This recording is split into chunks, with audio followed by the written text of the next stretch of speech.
Today's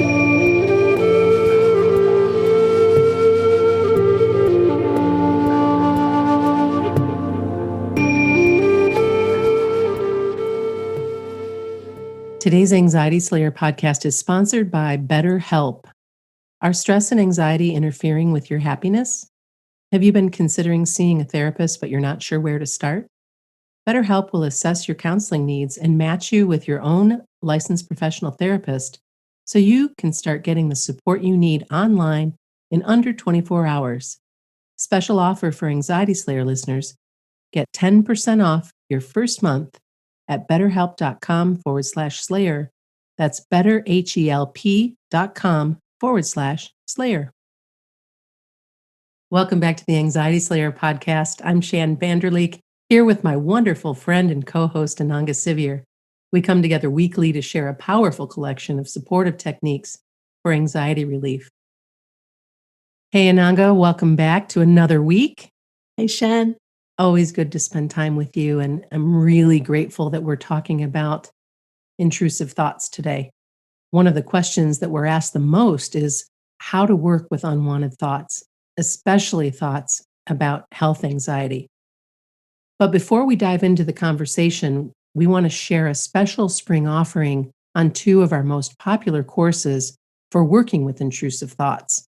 For a limited time, you can get our first responder course for health anxiety and How to Calm Your Fragile Mind, both on sale until the end of March at 25% off with the coupon code FULLBLOOM. Learn more at anxietyslayer.com. Unwanted thoughts and worries that hook us are one of the biggest contributors to stress and anxiety. But the problem isn't the thoughts, is it? No, the problem is that we believe the thoughts. Although the thoughts are awful and they can come in with such intensity, when we talk about intrusive thoughts, it's helpful to pause for a moment and look at that word and take it really literally. Intrusive, think of an intruder, a breaking in. These thoughts come in so fast and furious into our minds. It really is an invasion, and it's a horrible experience. But the problem isn't the thoughts, it's that we believe them. Mm-hmm. And that's what causes us suffering. And creating space to respond to these thoughts means that we can redirect our attention and respond to fearful thoughts rather than being swept away by the fear that they might be true. That's the real suffering. If a friend says to you, I think you have this wrong with you, how do we respond? It depends on our resilience, on how much authority we give that friend, and how we're doing on the day. We can say, I really don't think that's true, and I don't think it's appropriate for you to say that. Or we can say, oh my God, what if you're right? And if we say, oh my God, what if you're right? That immediately sets off a fear response in our body. And it's an intense one. So that's the problem, is when the thoughts come in and say, what if you've got this? Mm. Or what if you've got that? What if that's wrong? And then you'll conjure up a tale of somebody else that had it, or however your mind rolls. It's different for all of us, but I think most of us can relate to that example. I can certainly relate to that when it comes to the media and any coverage that they do on health. I generally don't watch the news anymore, but if I'm in the room and my husband is watching and they do any sort of health report, I leave. I don't want to hear it. I don't want to hear about COVID anymore, although I'm taking it very seriously.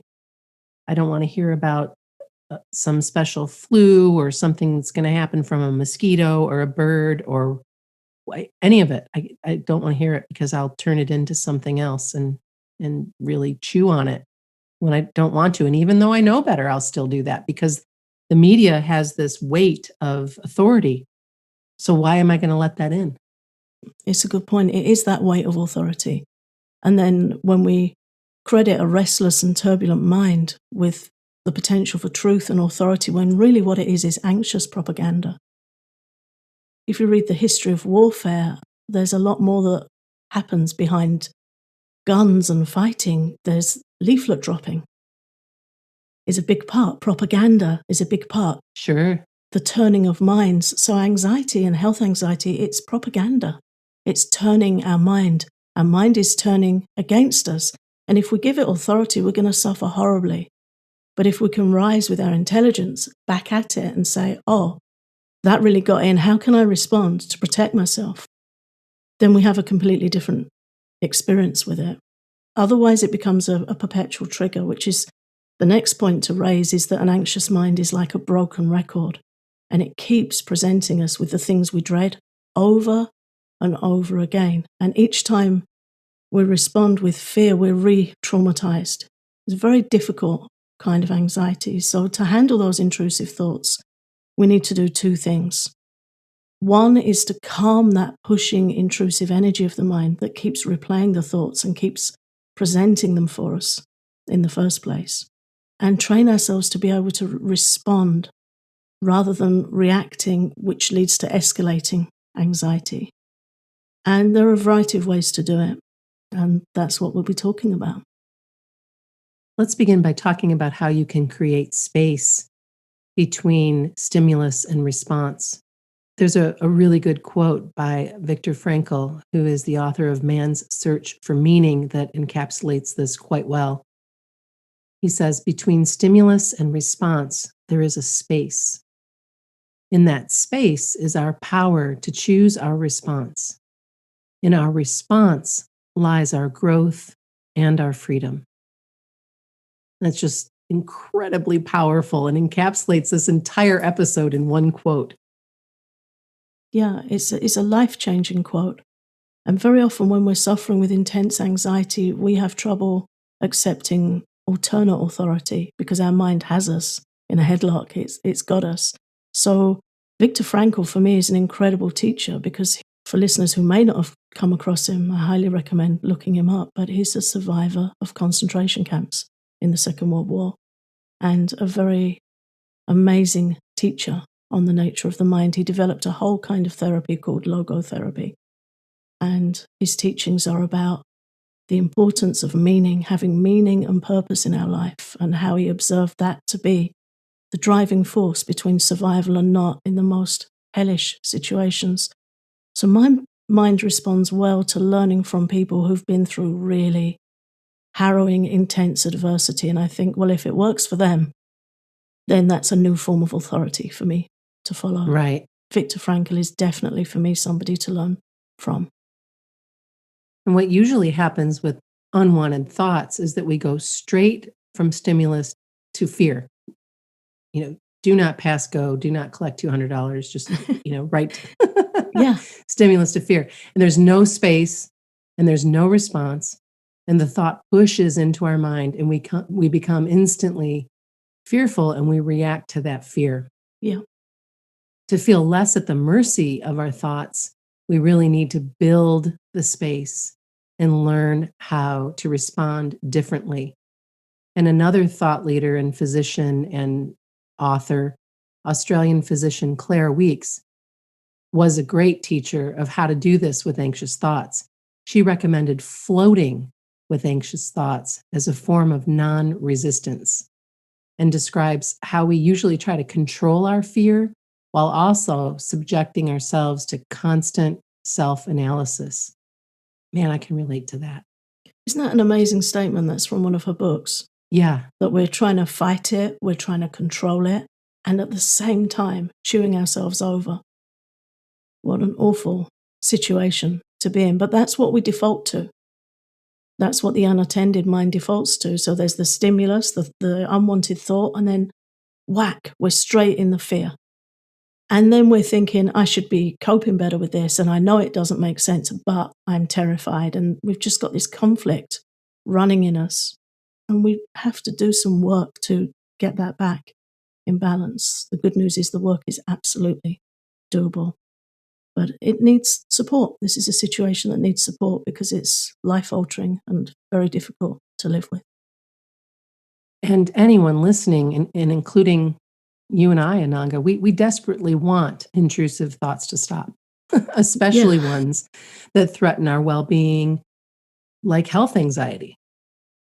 And in an anxious effort to control and meet the fear, what do? Sometimes we start Googling or body checking, or we have awful thoughts that there's something terribly wrong. And all of these anxious reactions are treating the thought as if it's true. And this is why we often ask you to please don't Google your symptoms. Please try and stay away from that because, oh my goodness, a hangnail could produce 49 different things that would make you worry that you're going to have to cut your finger off. This is not helpful. And one of the things that we love about Claire is that she recommends that we practice floating with our thoughts. Let them wash over us and fade away. And if you listen to any guided meditations or any of our guided relaxations, we'll talk about how you can watch the clouds or think about each thought as a cloud that floats away instead of letting it stick you. That's a really good example, letting it stick you, because that's what it does. In Buddhist psychology, they have that concept that you and I have talked about, Shenpa, where we're hooked. Shempa, yes. It's got you. You're hooked. And we have to know how to work with that if we want to feel peace. So yeah, those thoughts, they impale us, they stick us. They do. We can learn to be more resilient in the face of those thoughts and to let them float by. And it's really freeing and quite a wonderful experience when you know how to do that. It's a very peaceful mind that knows how to do that. Right, because it's in the resisting and fighting when anxiety wins. We become exhausted, increasingly worried, and then when the thought breaks through again, we feel even more fear in response, and then that fear feeds it, and then that thought comes around again with even more energy, and we become even more anxious, and it's this vicious cycle. If you want to learn more about Claire Weeks, her books are available on Amazon, and she has one popular title called Hope and Help for Your Nerves. And several members of our Facebook group have found her book extremely helpful. So again, that's Claire Weeks, and you spell her last name Weekes. You can find her books on Amazon. So let's talk a little bit more about supported floating. Well, floating is a wonderful concept that Claire Weeks teaches. And when I'm working with clients, I recommend supported floating, which means adding a simple calming practice in response to unwanted anxious thoughts, especially where there's health anxiety, because anxiety about our health can break through in a way that's very difficult to endure, and it's very challenging to float with. When we add a single, simple tapping point with that, then we're assisting ourselves in feeling calm while we're being with that thought.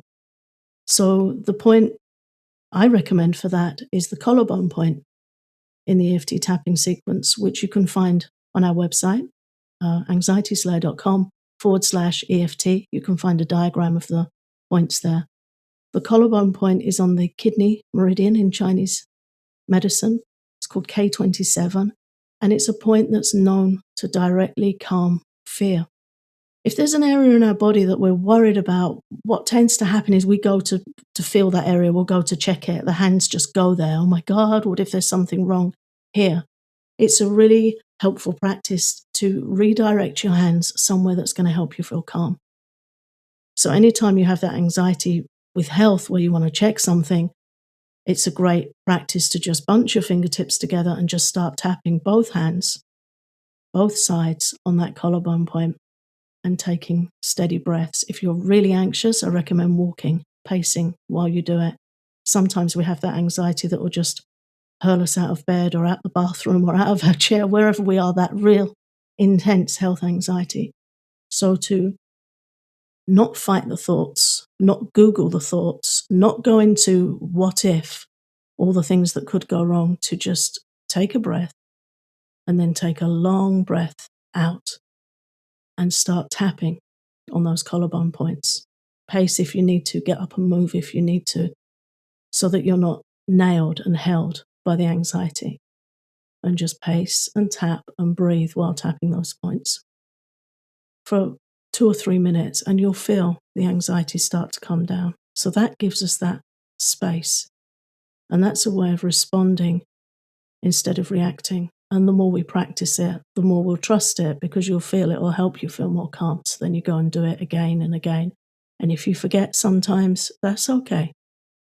When you notice you forget, that's a form of remembering. So just do it again. Do it the next time. Just get really familiar with those points, tapping those points, taking a long breath out. And you can also use that if you get triggered by the media. You know, Shan, you mentioned leaving the room because you don't want to overhear what others are watching on the news.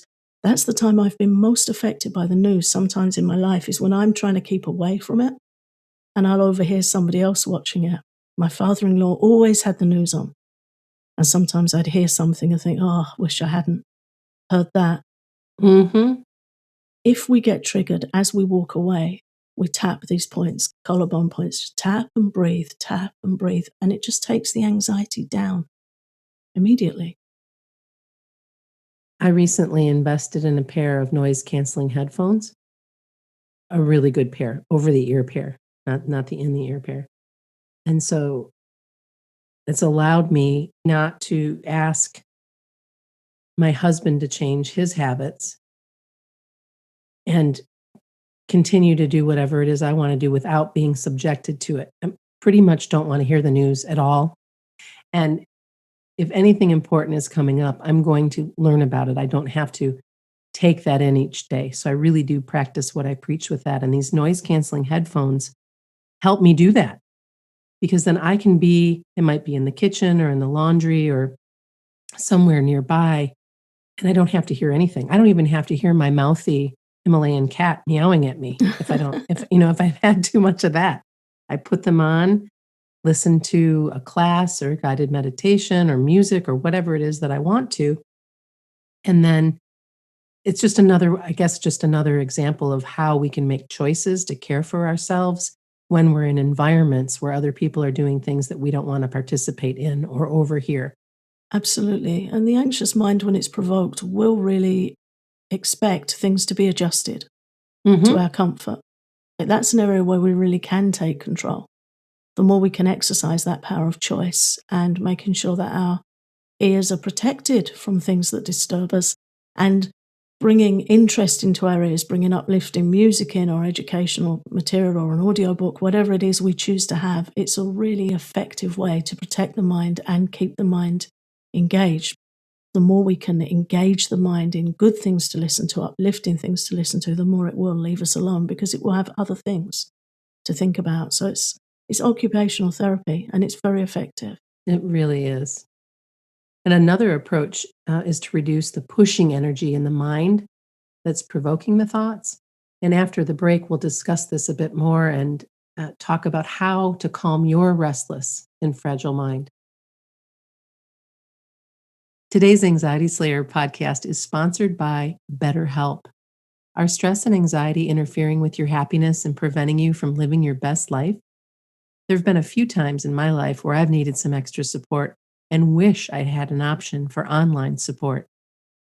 BetterHelp will assess your needs and match you with your own licensed professional therapist. To be clear, BetterHelp is not a crisis line. It's not self-help. It is professional counseling done securely online, and their service is available for clients worldwide. You get timely and thoughtful responses, plus you can schedule weekly video or phone sessions so you don't have to leave your home. It's more affordable than traditional in-person counseling, and financial aid is available. You can start living a happier life today. Special offer for Anxiety Slayer listeners. Get 10% off your first month at betterhelp.com/slayer. That's betterhelp.com/slayer. Let's talk about how we can calm our restless and fragile mind. At the beginning of our conversation, we were talking about the word intrusive and thinking of an intruder and somebody that's breaking in. So around our home, we will put things in place that reduce the likelihood of that happening, things that help us feel safe. We might have security lights, we might have a burglar alarm, we might have a dog. Whatever we decide helps protect us from intrusion, we'll put those measures in place. And that's what we need to do for our mind. So as we already discussed, protecting ourselves from the media, from Googling things that are going to cause us disturbance. Unwanted thoughts arise when the mind is churned up and when it's restless. So, to work with the intrusive mind and intrusive thoughts, the more we can do to help calm and ground the mind, the less it's going to churn up and push those anxious thoughts forward. And the wisdom teachings behind Ayurveda explain that our mind can be our best friend or our worst enemy. But left unattended, it tends to be our enemy. Yeah, and I take this really literally. This is a teaching from the Bhagavad Gita that teaches our mind can be our best friend or our worst enemy. And Ayurveda also teaches that our mind is easily disturbed, which is why we refer to the fragile mind. It's not meant to be derogatory. It's the mind is easily disturbed. It is fragile in nature. It's easily provoked. And when it gets stirred up, it really isn't our friend. And again, looking at it literally, worst enemy. The worst enemy to me is somebody that has psychological power, somebody that really knows where we feel weak or lacking or where we feel fearful and can play on those areas. And of course, our own mind can do that perfectly. So if we tend to be anxious about our health, the untamed mind will deliver our precise fears to us again and again. It'll do it in our quiet moments, in the moments when we think we're okay. It'll do it in the bathroom. It'll break through when we're sleeping. And it causes us terrible suffering, but we're not powerless. We can work with it. We can make changes and choices that help tame the mind and bring that provocative energy down, that restless energy down, and then it doesn't break through so much, and we can work to balance the mind. And for me, this is the key teaching of Ayurveda and Ayurvedic psychology. That's where I really love Ayurveda the most, is that it teaches us, look, this is the nature of the mind. So if you're suffering, you're not weak, you're not flawed, you're not broken. We all have a mind that has this propensity to throw up horrible thoughts and sometimes horrible images and to be very energized with that and very intrusive. We all have that propensity in our mind, and we all have the ability to work with it, to change our choices, and to get support.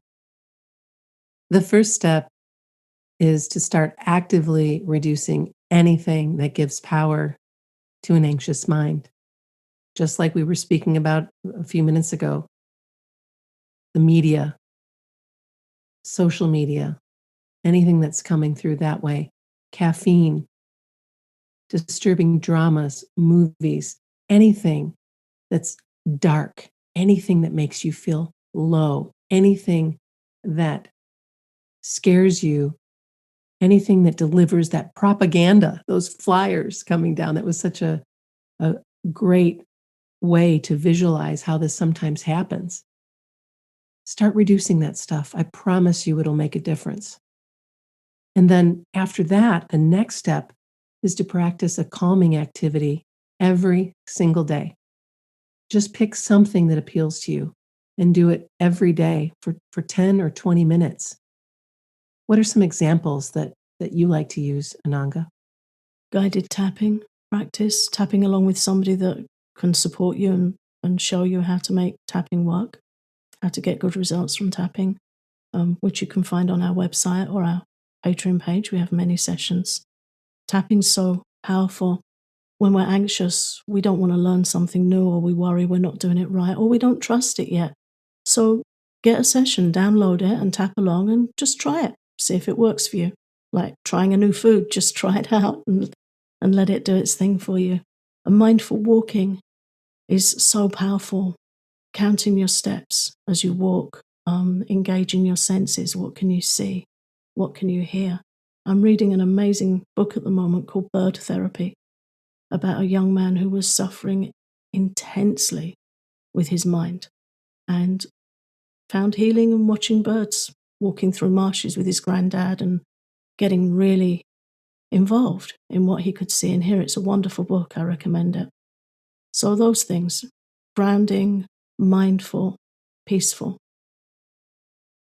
And for many of us, we're experiencing springtime and we're starting to hear the birds and we're starting to see evidence of the first flowers and things coming through, and getting out in that is so helpful. It's such a contribution to a healthy mind. Make sure you're getting out as much as you possibly can. And also, guided meditations and relaxations are so incredibly helpful. We, of course, have a number of them, a number of albums that we've created, but you can find so many different options online as well. And a guided meditation will just take you to this lovely place, nothing to do, nowhere to go, just to sit or lie down and relax and listen. And then, of course, yoga and Qigong. Both Ananga and I practice Qigong on a regular basis. I have a yoga practice as well, but I've been really moved by Qigong recently and enjoy it so much. It's very calming, very relaxing. Mind, body, soul candy is how it feels for me. So I'm really enjoying that practice as well. And that can be done sitting down or standing up. And it's not a real rigorous activity, it's a calming activity. Yeah, and it really helps us be with ourselves because when we're anxious, we become our own trigger.